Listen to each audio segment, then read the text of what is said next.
S I T ಏನು S I ಟಿಯಿಂದ ಕಿತ್ತು ಹಾಕಿಲ್ಲ, ಅದನ್ನೇನು ಅಧಿಕೃತವಾಗಿ ಅವ್ರು ಹೇಳಿಯೂ ಇಲ್ಲ. ನಾವು ಓಕೆ ರಜಾ ಕೊಟ್ಟು ಕಳಿಸಿದರೆ ಮತ್ತೆ ಬರ್ಬೋದು, ಜಾಯ್ನ್ ಆಗ್ಬೋದು. ಒಬ್ಬ ಸ್ಟ್ರಿಕ್ಟ್ ಆಫೀಸರ್ ಆಗಿದ್ದವರು ಯಾರೋ ಒಬ್ಬ ಸಾಕ್ಷಿ ಅಂತಾನೋ ಆರೋಪಿ ಅಂತಾನೋ ಬಂದು ಕೂತವನನ್ನು ಖಡಕ ಕೇಳ್ತಾರೆ. ಏನು ಅವ್ರಿಗೇನು ಐಸ್ ಕ್ರೀಮ್ ತಿನ್ನಿಸ್ಬಿಟ್ಟು ಯಾರು ಕೇಳಲ್ಲ.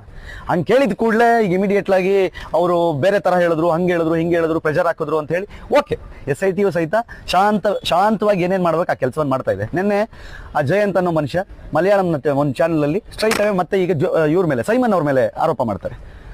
ಎಸ್ ಪಿ ಸೈಮನ್ ಅವ್ರ ಮೇಲೆ ಆರೋಪ ಮಾಡಿದ್ದಾರೆ. ಅಂದ್ರೆ ಇವರಿಗೆ ಯಾರು ಸ್ವಲ್ಪ ಖಡಕ್ ಆಗಿ ಸ್ಟ್ರಿಕ್ಟ್ ಆಗಿ ಕಾಣಿಸ್ತಾರೋ ಅವ್ರ ಮೇಲೆ ಆರೋಪ ಮಾಡಿ ಎಸ್ ಐ ಟಿಯಿಂದ ಕಳಿಸ್ತಾ ಇರ್ತಾರೆ. ಹೆಂಗೆ ನನ್ಗೆ ಅದು ಅರ್ಥ ಆಗ್ತಾ ಇಲ್ಲ. ಸೊ ಹಾಗಾಗಿನೇ ನಾವು ಕೇಳಕ್ ಬಂದಿದ್ದು, ಎಸ್ ಐ ಟಿ ಅಂದ್ರೆ ಅವ್ರ ಮಾಹಿತಿ ಕೊಡ್ಬೇಕು. ಒಂದು ಕಡೆಗೆ ಮಾತ್ರ ಮಾಹಿತಿಯನ್ನು ಕೊಡ್ತಾ ಇದೆಯಾ, ಒಂದು ವರ್ಗಕ್ಕೆ ಮಾತ್ರ ಫೇವರ್ ಮಾಡ್ತಿದ್ಯಾ ಅನ್ನೋದನ್ನ ಕೇಳೋಕ್ಕೋಸ್ಕರ ನಾವು ಬಂದಿದ್ದು. ಅವ್ರು ಕ್ಲಿಯರ್ ಆಗಿ ಹೇಳಿದ್ದಾರೆ, ನೋ ಚಾನ್ಸ್, ಇದು ಪಾಸಿಬಲ್ ಇಲ್ಲ, ಆಗಲ್ಲ, ಇವ್ರು ಹೇಳ್ತಿರೋದೆಲ್ಲ ಸುಳ್ಳು, ಅದ್ಯಾವುದನ್ನು ನಂಬಬೇಡಿ ಅಂತ ತುಂಬಾ ಸ್ಪಷ್ಟವಾಗಿ ಹೇಳಿದ್ದಾರೆ.